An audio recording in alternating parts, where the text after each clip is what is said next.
समस्याएं और इन समस्याओं का जवाब देने के लिए, उनका हल बताने के लिए इस वक्त हमारे साथ जुड़ रहे हैं देश के मानव संसाधन विकास मंत्री Ramesh Pokhriyal Nishank. Sir, India TV पर आपका बहुत बहुत स्वागत है। कोरोना काल में जान भी जहान भी, इसकी बात तो हो रही है सर, पर छात्रों और पेरेंट्स के लिए इससे अलग एक चिंता पढ़ाई भी, इम्तिहान भी की है। देश के एजुकेशन सेक्टर को अगर हम बात करें सर, उसका लॉकडाउन कब खत्म होगा, और लॉकडाउन जो खत्म होगा तो उसका रास्ता क्या होगा? हाँ, बात सही है कि जान भी और जहान भी, और फिर जान है तो जहान है। तो जान भी चाहिए और हमको जहान भी चाहिए। अपना देश चाहिए, वो देश के लिए अपना जीवन की रक्षा भी ज़रूरी है, और अपने देशवासियों की रक्षा भी ज़रूरी है, परिवार के लोगों की भी रक्षा ज़रूरी है। और इसलिए बहुत ज़रूरी है कि इन दोनों बातें साथ साथ चलें, और चलना ही चाहिए। ये बात तो ठीक है कि अभिभावक की चिंता है, और अभिभावक की चिंता नहीं, हमारी भी चिंता है कि बच्चे की पढ़ाई कैसी हो।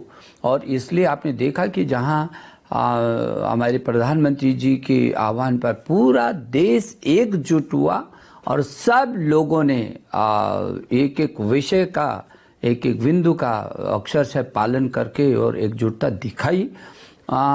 उसी का परिणाम है कि आज पूरी दुनिया में लोग जो है हिंदुस्तान की ओर देख रहे हैं। मैं ये समझता हूँ कि हम लोगों ने इन विषम परिस्थितियों में बच्चों को पढ़ाने के लिए ऑनलाइन शुरू किया है, और जो सुविधा हम छात्रों को दे सकते थे वो सब सुविधाएं हम लोग कोशिश कर रहे हैं कि इन विषम परिस्थितियों में हम पाठ्यक्रम सुनिश्चित करें, उसको शैक्षणिक कैलेंडर दें। हमने तमाम प्रकार की गतिविधियों को शुरू किया है। तो जब भी सामान्य स्थिति होगी तब हम तेजी से आगे स्कूलों को खोल करके और बढ़ाएंगे। लेकिन जब तक सामान्य स्थिति नहीं होती है तब तक के लिए हम चुप नहीं बैठे हैं। हम कोशिश कर रहे हैं कि नीचे से लेकर स्कूली शिक्षा से लेकर के और उच्चतम शिक्षा तक जो भी ऑनलाइन हम दे सकते हैं उसको हम दे रहे हैं। सर, आप ऑनलाइन की बात कर रहे हैं। बड़े बड़े स्कूल्स में तो ऑनलाइन क्लास की सुविधा है सर, लेकिन छोटे शहर या जो गांव देहात के स्कूल हैं, सरकारी स्कूल हैं, उन बच्चों के लिए या तो ये ऑनलाइन की फैसिलिटी कम है या नहीं है।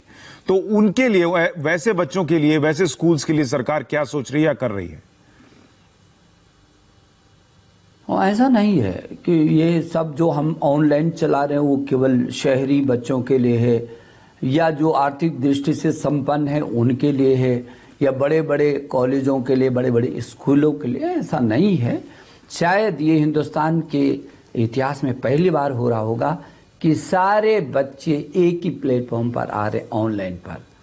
चाहे मेरे चपरासी माली का भी बच्चा है, और चाहे वो किसी शीर्ष स्कूल में पढ़ने वाला भी बच्चा है। अब ये एक हिंदुस्तान है। पहली बार लोगों को लगा हिंदुस्तान एक पटरी पर एकजुट, एक विचार से एक लक्ष्य की ओर बढ़ रहा है तेजी से। ये जो मौका है इस समय, ये अद्भुत मौका मिला है।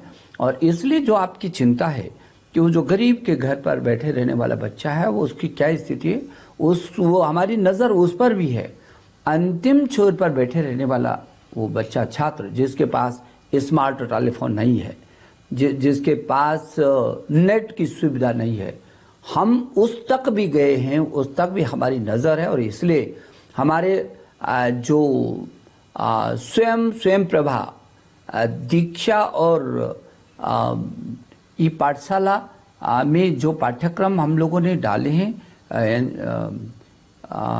उनको तो हम कराए रहे हैं, लेकिन स्वयं प्रभा पर टीवी के माध्यम से, जिसके पास नेट नहीं वो टीवी के माध्यम से, दूरदर्शन के माध्यम से अपना सारा पाठ्यक्रम ले सकता है। 32 चैनल हमारे 24 घंटा टीवी के चैनल चल रहे हैं। उन 32 टीवी चैनलों में हमने सुनिश्चित किया है कि किस चैनल पर किस समय और कब कौन सा पाठ्यक्रम वो बच्चा देखेगा, पढ़ेगा। और इसमें हम बहुत तेज़ी से काम करें। ये डीटीएच पर है, डिश टीवी पर है, एयरटेल पर है, जियो मोबाइल पर है, टाटा स्काई पर है। तो इन सभी पर उसको फ्री शिक्षा वहां पर उपलब्ध हम कराने की कोशिश कर रहे हैं और काफी कुछ हम उस तक पहुंच गए हैं। चलिए ठीक है, कोशिश है यानी बच्चों तक पढ़ाई पहुंचे इसके लिए आप कोशिश कर रहे हैं और हर बच्चे तक पहुंचे ये भी आप प्रयास कर रहे हैं। आपने परीक्षाओं का भी ऐलान किया सर, परीक्षा की तारीख का ऐलान किया। 10वीं 12वीं ग्रेजुएशन या जो एंट्रेंस एग्जाम्स होंगी सर, उनकी पेपर्स की जांच कैसे होगी, एग्जाम कैसे होंगे, रिजल्ट कब तक आ पाएगा, पूरा रोड मैप क्या है सर? देखिए, हम लोगों ने जो परीक्षाओं की तिथि घोषित कर रहे हैं की है, क्योंकि बच्चे के मन में, अभिभावक के मन में बहुत सारी दुविधाएं थी। कहीं ऐसा ना हो कि अचानक कोई तिथि आ जाए और हम तैयार नहीं है और कैसे करके होगा। सही बात। और तो अनिश्चितता की सी स्थिति अभिभावक और छात्रों के मन में थी। और हमने जब उनके प्रश्नों को सुना, उनकी समस्याओं को महसूस किया कि उनके मन में क्या चल रहा है, क्योंकि मैंने छात्रों के साथ भी लगातार संवाद किया है। करोड़ों छात्र मुझसे जुड़े। मैंने अभिभावकों के साथ भी संवाद स्थापित किया, करोड़ों अभिभावक मुझसे जुड़े।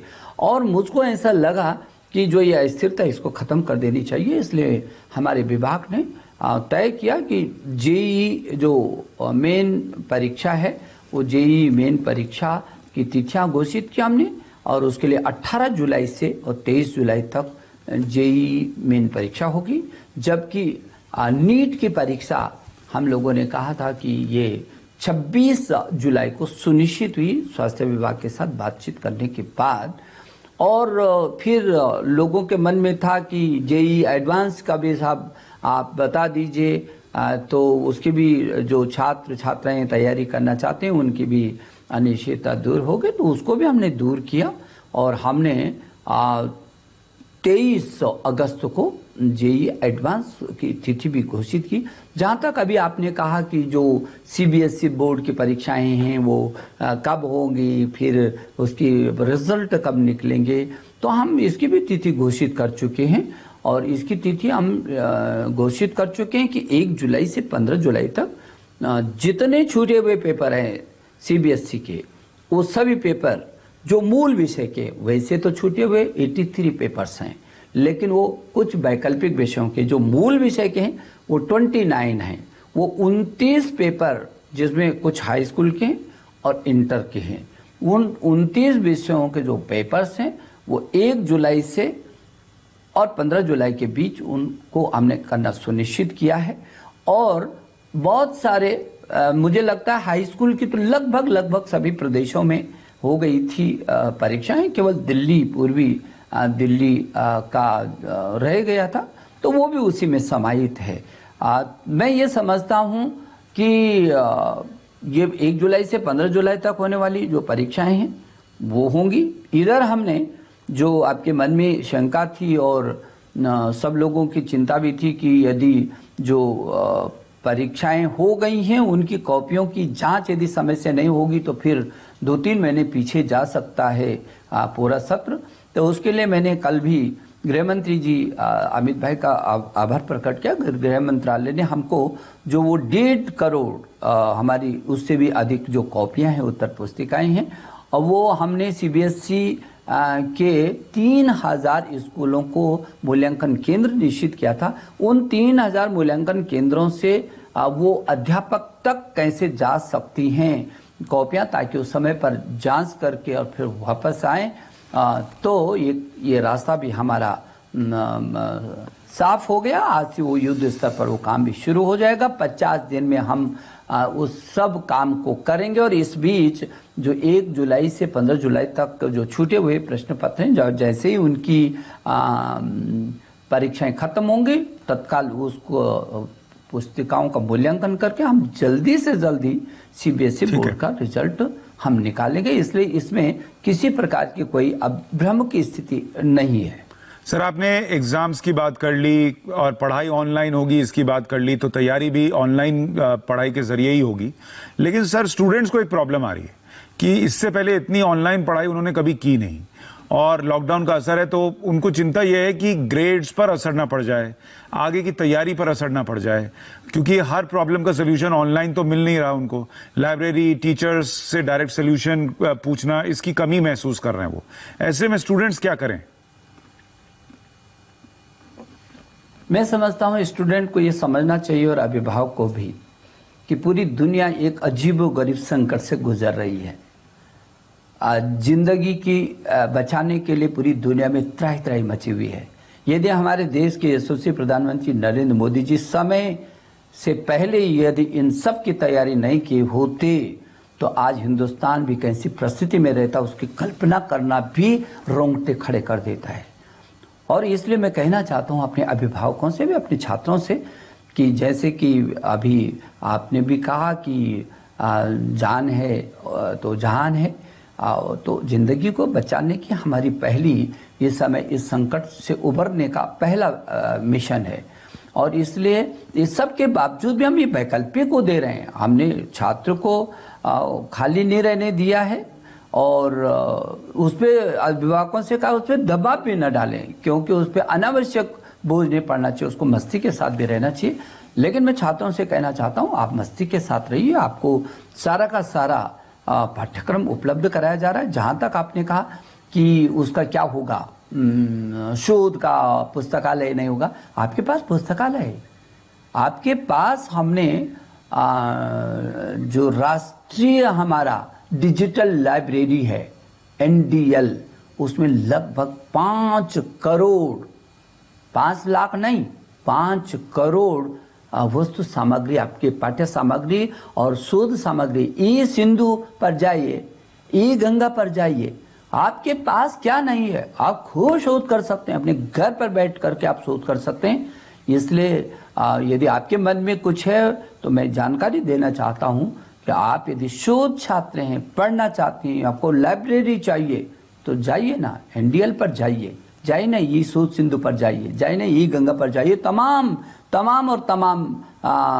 क्षेत्रों का हमारा शोध और अनुसंधान हो रहा है। स्ट्राइड के माध्यम से आप करें, स्पार्क के माध्यम से, आपको तो मालूम है कि स्पार्क में दुनिया के शीर्ष 127 विश्वविद्यालयों के साथ हम अनुसंधान कर रहे हैं, यह छोटी बात नहीं है। तो इसलिए मैं उन सभी छात्रों से जो इस दिशा में काम कर रहे हैं उनको भी मैं कहना चाहता हूँ, आपके लिए भी हमने बहुत बड़ा प्लेटफॉर्म तैयार किया है। और इस कठिनाई के समय में थोड़ा सा सहमित भी होना पड़ेगा। सब सुविधाएं नहीं मिल सकती हैं, ये मन तो बना करके रखना पड़ेगा। यदि ये मन बना करके नहीं रखेंगे और उसमें रास्ता निकालने की कोशिश नहीं करेंगे तो परेशानी बढ़ेगी। परेशानी इधर और उधर सभी जगह बढ़ेंगी, जिसकी इस समय कोई गुंजाइश नहीं है। परेशानियों का मुकाबला करना है और इन परिस्थितियों में भी हमको रास्ता निकालना है, समय को भी पकड़ करके रखना है, समय हमारा बर्बाद ना हो, ये भी हमारे मंत्रालय की कोशिश है। और चौतरफा हमारी टीम रात और दिन जुटी हुई, आप कल्पना नहीं कर सकते हैं कि टीम, जबकि इस अवसर पर 24 घंटे में से 15-15 घंटे काम कर रहे हैं, रात और दिन जुटे हैं, सिर्फ छात्रों का हित में क्या क्या कैसे कैसे करके उसके समय को हम बचा सकते हैं, उसकी मनस्थिति के अनुरूप उसको मदद कर सकते हैं। और मैं अभिभावकों को भी कहूँगा कि वो अपने बच्चे की पूरी मदद करें, वो दबाव न दें, उसको मस्ती के साथ भी रखें। और जितना हमने वैकल्पिक भी कुछ शैक्षणिक कैलेंडर किया है उच्च शिक्षा में भी और स्कूली शिक्षा में, उसके अनुसार आप चलाएंगे तो आपको अच्छा लगेगा। देखिए, परेशानियां सबके सामने, ये सबको पता है, लेकिन इन्हीं परेशानियों के बीच से रास्ता निकालना है। बहुत बहुत धन्यवाद सर, आपने जो करोड़ों स्टूडेंट्स हैं उनके मन की उलझन को दूर किया है इन जवाबों के जरिए।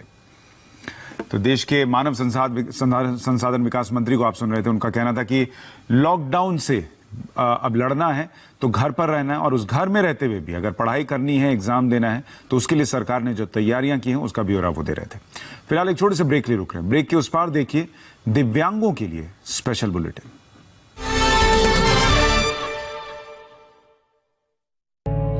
समस्याएं और इन समस्याओं का जवाब देने के लिए, उनका हल बताने के लिए इस वक्त हमारे साथ जुड़ रहे हैं देश के मानव संसाधन विकास मंत्री Ramesh Pokhriyal Nishank. Sir, India TV पर आपका बहुत बहुत स्वागत है। कोरोना काल में जान भी जहान भी, इसकी बात तो हो रही है सर, पर छात्रों और पेरेंट्स के लिए इससे अलग एक चिंता पढ़ाई भी, इम्तिहान भी की है। देश के एजुकेशन सेक्टर को अगर हम बात करें सर, उसका लॉकडाउन कब खत्म होगा, और लॉकडाउन जो खत्म होगा तो उसका रास्ता क्या होगा? हाँ, बात सही है कि जान भी और जहान भी, और फिर जान है तो जहान है। तो जान भी चाहिए और हमको जहान भी चाहिए, अपना देश चाहिए। वो देश के लिए अपना जीवन की रक्षा भी ज़रूरी है, और अपने देशवासियों की रक्षा भी ज़रूरी है, परिवार के लोगों की भी रक्षा ज़रूरी है। और इसलिए बहुत ज़रूरी है कि इन दोनों बातें साथ साथ चलें, और चलना ही चाहिए। ये बात तो ठीक है कि अभिभावक की चिंता है, और अभिभावक की चिंता नहीं, हमारी भी चिंता है कि बच्चे की पढ़ाई कैसी हो। और इसलिए आपने देखा कि जहाँ हमारे प्रधानमंत्री जी के आह्वान पर पूरा देश एकजुट हुआ, और सब लोगों ने एक एक विषय का, एक एक बिंदु का अक्षरशः पालन करके और एकजुटता दिखाई। उसी का परिणाम है कि आज पूरी दुनिया में लोग जो है हिंदुस्तान की ओर देख रहे हैं। मैं ये समझता हूँ कि हम लोगों ने इन विषम परिस्थितियों में बच्चों को पढ़ाने के लिए ऑनलाइन शुरू किया है, और जो सुविधा हम छात्रों को दे सकते थे वो सब सुविधाएं हम लोग कोशिश कर रहे हैं कि इन विषम परिस्थितियों में हम पाठ्यक्रम सुनिश्चित करें, उसको शैक्षणिक कैलेंडर दें। हमने तमाम प्रकार की गतिविधियों को शुरू किया है। तो जब भी सामान्य स्थिति होगी तब हम तेजी से आगे स्कूलों को खोल करके और बढ़ाएंगे, लेकिन जब तक सामान्य स्थिति नहीं होती है तब तक के लिए हम चुप नहीं बैठे हैं। हम कोशिश कर रहे हैं कि नीचे से लेकर स्कूली शिक्षा से लेकर के और उच्चतम शिक्षा तक जो भी ऑनलाइन हम दे सकते हैं उसको हम दे रहे हैं। सर, आप ऑनलाइन की बात कर रहे हैं, बड़े बड़े स्कूल्स में तो ऑनलाइन क्लास की सुविधा है सर, लेकिन छोटे शहर या जो गांव देहात के स्कूल हैं, सरकारी स्कूल हैं, उन बच्चों के लिए या तो ये ऑनलाइन की फैसिलिटी कम है या नहीं है। तो उनके लिए, वैसे बच्चों के लिए, वैसे स्कूल्स के लिए सरकार क्या सोच रही है या कर रही है? ऐसा नहीं है कि ये सब जो हम ऑनलाइन चला रहे हैं वो केवल शहरी बच्चों के लिए है, या जो आर्थिक दृष्टि से संपन्न है उनके लिए है, या बड़े बड़े कॉलेजों के लिए, बड़े बड़े स्कूलों के लिए। ऐसा नहीं है। शायद ये हिंदुस्तान के इतिहास में पहली बार हो रहा होगा कि सारे बच्चे एक ही प्लेटफॉर्म पर आ रहे ऑनलाइन पर। चाहे मेरे चपरासी माली का भी बच्चा है, और चाहे वो किसी शीर्ष स्कूल में पढ़ने वाला भी बच्चा है। अब ये एक हिंदुस्तान है। पहली बार लोगों को लगा हिंदुस्तान एक पटरी पर एकजुट, एक विचार से एक लक्ष्य की ओर बढ़ रहा है तेजी से। ये जो मौका है इस समय, ये अद्भुत मौका मिला है। और इसलिए जो आपकी चिंता है कि वो जो गरीब के घर पर बैठे रहने वाला बच्चा है वो उसकी क्या स्थिति है, वो हमारी नज़र उस पर भी है। अंतिम छोर पर बैठे रहने वाला वो बच्चा, छात्र जिसके पास स्मार्ट टेलीफोन नहीं है, जिसके पास नेट की सुविधा नहीं है, हम उस तक भी गए हैं, उस तक भी हमारी नज़र है। और इसलिए हमारे जो स्वयं प्रभा दीक्षा और ई पाठशाला में जो पाठ्यक्रम हम लोगों ने डाले हैं उनको तो हम कराए रहे हैं, लेकिन स्वयं प्रभा पर टीवी के माध्यम से, जिसके पास नेट नहीं वो टीवी के माध्यम से, दूरदर्शन के माध्यम से अपना सारा पाठ्यक्रम ले सकता है। 32 चैनल हमारे 24 घंटा टीवी के चैनल चल रहे हैं। उन 32 टीवी चैनलों में हमने सुनिश्चित किया है कि किस चैनल पर किस समय और कब कौन सा पाठ्यक्रम वो बच्चा देखेगा, पढ़ेगा। और इसमें हम बहुत तेज़ी से काम करें। ये डीटीएच पर है, डिश टीवी पर है, एयरटेल पर है, जियो मोबाइल पर है, टाटा स्काई पर है। तो इन सभी पर उसको फ्री शिक्षा वहाँ पर उपलब्ध हम कराने की कोशिश कर रहे हैं और काफी कुछ हम उस तक पहुंच गए हैं। चलिए ठीक है, कोशिश है यानी बच्चों तक पढ़ाई पहुंचे इसके लिए आप कोशिश कर रहे हैं और हर बच्चे तक पहुंचे ये भी आप प्रयास कर रहे हैं। आपने परीक्षाओं का भी ऐलान किया सर, परीक्षा की तारीख का ऐलान किया। 10वीं 12वीं ग्रेजुएशन या जो एंट्रेंस एग्जाम्स होंगी सर, उनकी पेपर्स की जांच कैसे होगी, एग्जाम कैसे होंगे, रिजल्ट कब तक आ पाएगा, पूरा रोड मैप क्या है सर? देखिए, हम लोगों ने जो परीक्षाओं की तिथि घोषित कर रहे हैं की है, क्योंकि बच्चे के मन में, अभिभावक के मन में बहुत सारी दुविधाएं थी। कहीं ऐसा ना हो कि अचानक कोई तिथि आ जाए और हम तैयार नहीं है और कैसे करके होगा। सही बात। और तो अनिश्चितता की सी स्थिति अभिभावक और छात्रों के मन में थी। और हमने जब उनके प्रश्नों को सुना, उनकी समस्याओं को महसूस किया कि उनके मन में क्या चल रहा है, क्योंकि मैंने छात्रों के साथ भी लगातार संवाद किया है। करोड़ों छात्र मुझसे जुड़े। मैंने अभिभावकों के साथ भी संवाद स्थापित किया, करोड़ों अभिभावक मुझसे जुड़े। और मुझको ऐसा लगा कि जो ये अस्थिरता, इसको ख़त्म कर देनी चाहिए। इसलिए हमारे विभाग ने तय किया कि जेईई जो मेन परीक्षा है, वो जेईई मेन परीक्षा की तिथियां घोषित की हमने। और उसके लिए 18 जुलाई से और 23 जुलाई तक जेईई मेन परीक्षा होगी। जबकि नीट की परीक्षा हम लोगों ने कहा था कि ये 26 जुलाई को सुनिश्चित हुई, स्वास्थ्य विभाग के साथ बातचीत करने के बाद। और फिर लोगों के मन में था कि जेईई एडवांस का भी साहब आप बता दीजिए, तो उसकी भी जो छात्र छात्राएं तैयारी करना चाहते हैं उनकी भी अनिश्चितता दूर हो गई। तो उसको भी हमने दूर किया और हमने 23 अगस्त को जेईई एडवांस की तिथि भी घोषित की। जहाँ तक अभी आपने कहा कि जो सीबीएसई बोर्ड की परीक्षाएं हैं वो कब होंगी, फिर उसकी रिजल्ट कब निकलेंगे, तो हम इसकी भी तिथि घोषित कर चुके हैं। और इसकी तिथि हम घोषित कर चुके हैं कि 1 जुलाई से 15 जुलाई तक जितने छूटे हुए पेपर हैं सीबीएसई के, वो सभी पेपर जो मूल विषय के, वैसे तो छूटे हुए 83 पेपर्स हैं, लेकिन वो कुछ वैकल्पिक विषयों के जो मूल विषय के हैं वो 29 हैं। वो 29 पेपर, जिसमें कुछ हाई स्कूल के और इंटर के हैं, उन 29 विषयों के जो पेपर्स हैं वो 1 जुलाई से और 15 जुलाई के बीच उनको हमने करना सुनिश्चित किया है। और बहुत सारे मुझे लगता है हाई स्कूल की तो लगभग सभी प्रदेशों में हो गई थी परीक्षाएं, केवल दिल्ली, पूर्वी दिल्ली का रह गया था, तो वो भी उसी में समाहित है।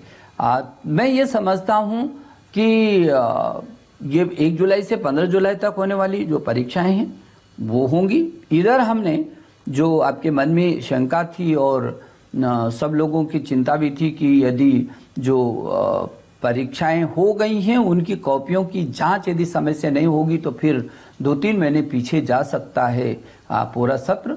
तो उसके लिए मैंने कल भी गृह मंत्री जी अमित भाई का आभार प्रकट किया। गृह मंत्रालय ने हमको जो वो 1.5 करोड़ हमारी उससे भी अधिक जो कॉपियां हैं, उत्तर पुस्तिकाएं हैं, और वो हमने सीबीएसई के 3000 स्कूलों को मूल्यांकन केंद्र निश्चित किया था। उन 3000 मूल्यांकन केंद्रों से वो अध्यापक तक कैसे जा सकती हैं कॉपियां, ताकि उस समय पर जांच करके और फिर वापस आए। तो ये रास्ता भी हमारा साफ हो गया। आज से वो युद्ध स्तर पर वो काम भी शुरू हो जाएगा। 50 दिन में हम उस सब काम को करेंगे। और इस बीच जो 1 जुलाई से 15 जुलाई तक जो छूटे हुए प्रश्न पत्र हैं, जैसे ही उनकी परीक्षाएं खत्म होंगी, तत्काल उसको पुस्तिकाओं का मूल्यांकन करके हम जल्दी से जल्दी सीबीएसई बोर्ड का रिजल्ट हम निकालेंगे। इसलिए इसमें किसी प्रकार की कोई अभ्रम की स्थिति नहीं है। सर, आपने एग्जाम्स की बात कर ली और पढ़ाई ऑनलाइन होगी इसकी बात कर ली, तो तैयारी भी ऑनलाइन पढ़ाई के जरिए ही होगी। लेकिन सर, स्टूडेंट्स को एक प्रॉब्लम आ रही है कि इससे पहले इतनी ऑनलाइन पढ़ाई उन्होंने कभी की नहीं और लॉकडाउन का असर है, तो उनको चिंता यह है कि ग्रेड्स पर असर ना पड़ जाए, आगे की तैयारी पर असर ना पड़ जाए, क्योंकि हर प्रॉब्लम का सोल्यूशन ऑनलाइन तो मिल नहीं रहा उनको। लाइब्रेरी, टीचर्स से डायरेक्ट सोल्यूशन पूछना, इसकी कमी महसूस कर रहे हैं वो। ऐसे में स्टूडेंट्स क्या करें? मैं समझता हूँ स्टूडेंट को ये समझना चाहिए और अभिभावक को भी कि पूरी दुनिया एक अजीबोगरीब संकट से गुजर रही है। जिंदगी की बचाने के लिए पूरी दुनिया में त्राही त्राही मची हुई है। यदि हमारे देश के यशस्वी प्रधानमंत्री नरेंद्र मोदी जी समय से पहले यदि इन सब की तैयारी नहीं किए होते तो आज हिंदुस्तान भी कैसी परिस्थिति में रहता, उसकी कल्पना करना भी रोंगटे खड़े कर देता है। और इसलिए मैं कहना चाहता हूँ अपने अभिभावकों से भी, अपने छात्रों से, कि जैसे कि अभी आपने भी कहा कि जान है तो जहान है, तो जिंदगी को बचाने की हमारी पहली ये समय इस संकट से उभरने का पहला मिशन है। और इसलिए इस सब के बावजूद भी हम ये वैकल्पिक को दे रहे हैं। हमने छात्र को खाली नहीं रहने दिया है और उस पर अभिभावकों से कहा उस पर दबाव भी न डालें, क्योंकि उस पर अनावश्यक बोझ नहीं पड़ना चाहिए, उसको मस्ती के साथ भी रहना चाहिए। लेकिन मैं छात्रों से कहना चाहता हूँ आप मस्ती के साथ रहिए, आपको सारा का सारा पाठ्यक्रम उपलब्ध कराया जा रहा है। जहाँ तक आपने कहा कि उसका क्या होगा, शोध का पुस्तकालय नहीं होगा, आपके पास पुस्तकालय है, आपके पास हमने जो राष्ट्रीय हमारा डिजिटल लाइब्रेरी है NDL, उसमें लगभग 5 करोड़, 5 लाख नहीं 5 करोड़ वस्तु सामग्री, आपके पाठ्य सामग्री और शोध सामग्री। ई सिंधु पर जाइए, ई गंगा पर जाइए, आपके पास क्या नहीं है, आप खूब शोध कर सकते हैं, अपने घर पर बैठ करके आप शोध कर सकते हैं। इसलिए यदि आपके मन में कुछ है तो मैं जानकारी देना चाहता हूं कि आप यदि शोध छात्र हैं, पढ़ना चाहते हैं, आपको लाइब्रेरी चाहिए तो जाइए ना, NDL पर जाइए, जाइए ना ई शोध सिंधु पर जाइए, जाइए ना ई गंगा पर जाइए। तमाम क्षेत्रों का हमारा शोध और अनुसंधान हो रहा है। स्ट्राइड के माध्यम से आप करें, स्पार्क के माध्यम से, आपको तो मालूम है कि स्पार्क में दुनिया के शीर्ष 127 विश्वविद्यालयों के साथ हम अनुसंधान कर रहे हैं, यह छोटी बात नहीं है। तो इसलिए मैं उन सभी छात्रों से जो इस दिशा में काम कर रहे हैं उनको भी मैं कहना चाहता हूँ, आपके लिए भी हमने बहुत बड़ा प्लेटफॉर्म तैयार किया है। और इस कठिनाई के समय में थोड़ा सा सहमित भी होना पड़ेगा, सब सुविधाएं नहीं मिल सकती हैं, ये मन तो बना करके रखना पड़ेगा। यदि ये मन बना करके नहीं रखेंगे और उसमें रास्ता निकालने की कोशिश नहीं करेंगे तो परेशानी बढ़ेगी, परेशानी इधर और उधर सभी जगह बढ़ेंगी, जिसकी इस समय कोई गुंजाइश नहीं है। परेशानियों का मुकाबला करना है और इन परिस्थितियों में भी हमको रास्ता निकालना है, समय को भी पकड़ करके रखना है, समय हमारा बर्बाद न हो, ये भी हमारे मंत्रालय की कोशिश है। और चौतरफा हमारी टीम रात और दिन जुटी हुई, आप कल्पना नहीं कर सकते हैं कि टीम, जबकि इस अवसर पर 24 घंटे में से 15-15 घंटे काम कर रहे हैं, रात और दिन जुटे हैं, सिर्फ छात्रों का हित में क्या क्या कैसे कैसे करके उसके समय को हम बचा सकते हैं, उसकी मनस्थिति के अनुरूप उसको मदद कर सकते हैं। और मैं अभिभावकों को भी कहूँगा कि वो अपने बच्चे की पूरी मदद करें, वो दबाव न दें, उसको मस्ती के साथ भी रखें। और जितना हमने वैकल्पिक भी कुछ शैक्षणिक कैलेंडर किया है उच्च शिक्षा में भी और स्कूली शिक्षा में, उसके अनुसार आप चलाएंगे तो आपको अच्छा लगेगा। देखिए, परेशानियां सबके सामने, ये सबको पता है, लेकिन इन्हीं परेशानियों के बीच से रास्ता निकालना है। बहुत बहुत धन्यवाद सर, आपने जो करोड़ों स्टूडेंट्स हैं उनके मन की उलझन को दूर किया है इन जवाबों के जरिए। तो देश के मानव संसाधन विकास मंत्री को आप सुन रहे थे, उनका कहना था कि लॉकडाउन से अब लड़ना है तो घर पर रहना है, और उस घर में रहते हुए भी अगर पढ़ाई करनी है, एग्जाम देना है, तो उसके लिए सरकार ने जो तैयारियां की हैं उसका ब्यौरा वो दे रहे थे। फिलहाल एक छोटे से ब्रेक के लिए रुक रहे हैं। ब्रेक के उस पार देखिए दिव्यांगों के लिए स्पेशल बुलेटिन।